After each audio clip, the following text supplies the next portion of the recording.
నేను అడుగుతా ఉన్నా ఇదే చంద్రబాబు నాయుడు గారిని, ఇదే పవన్ కళ్యాణ్ గారిని, ఇదే నారా లోకేష్ గారిని అడుగుతా ఉన్నా.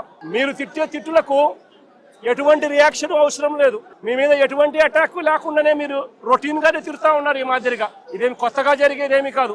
మీరు తిరితే ఒక రకంగా ఉంటుంది. అంబటి రాంబాబు అన్న ప్రాణం మీదకి వచ్చినప్పుడు రియాక్షన్ గా ఆయన తిరితే మాత్రం ఇంకొక రకంగా దాన్ని చిత్రీకరిస్తా ఉన్నారు. అయినప్పటికీ కూడా రాంబాబు అన్న ఇంటికి వచ్చి 10:30కు అది జరిగితే 10:30, 11:30 గంట 10:30 ప్రాంతంలో అది జరిగితే ఇంట్లో తాను ప్రెస్ మీట్ కూడా పెట్టి జరిగిన విషయం అంతా కూడా వివరించి, పెద్ద మనిషి కాబట్టి, సంస్కారం ఉన్న వ్యక్తి కాబట్టి ఆయన నేను తిట్టకుండా ఉండాల్సింది అని కూడా చింతిస్తూ చెప్పాడు. ఏకంగా అంబటి రాంబాబును హత్య చేయడానికి,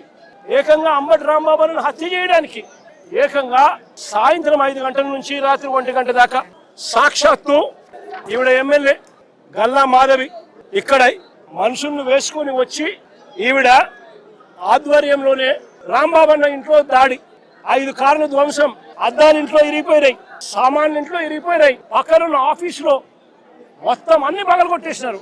ఆఫీసులు తగలబెడతా ఉన్నారు, ఇంట్లో అద్దాలు పగలు కొట్టారు, ఇంట్లో చొచ్చుకొని పోయినారు, ఆఫీసులో సామాన్లన్నీ ఇరగొట్టారు, ఇంట్లో ఆడోళ్ళను ఉన్నారని కూడా చూడకుండా చేసిన పని. నేను అడుగుతా ఉన్నా, ఇది ధర్మమేనా అని అడుగుతా ఉన్నా, ఇది న్యాయమేనా అని అడుగుతా ఉన్నా. ఇంతటితో ఆగిపోలా. రాంబాబును 10:30కు అరెస్ట్ చేస్తారు. ఎందుకయ్యా అరెస్ట్ చేస్తారు రాంబాబును? అరెస్ట్ చేస్తారు?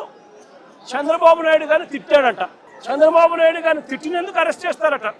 మరి రాంబాబు అన్న ఇంటికి వచ్చి రాంబాబు అన్న కుటుంబ సభ్యులను హత్య చేయాలని ప్రయత్నం చేసి 5 కార్లు ధ్వంసం చేసి అద్దాలన్నీ పగలగొట్టి ఆఫీసుకు నిప్పంటించి చేసిన ఈ ఎమ్మెల్యే గారి భర్త సమక్షంలో ఇక్కడే జరిగితే వాళ్ళ మీద ఏం యాక్షన్ తీసుకున్నారు?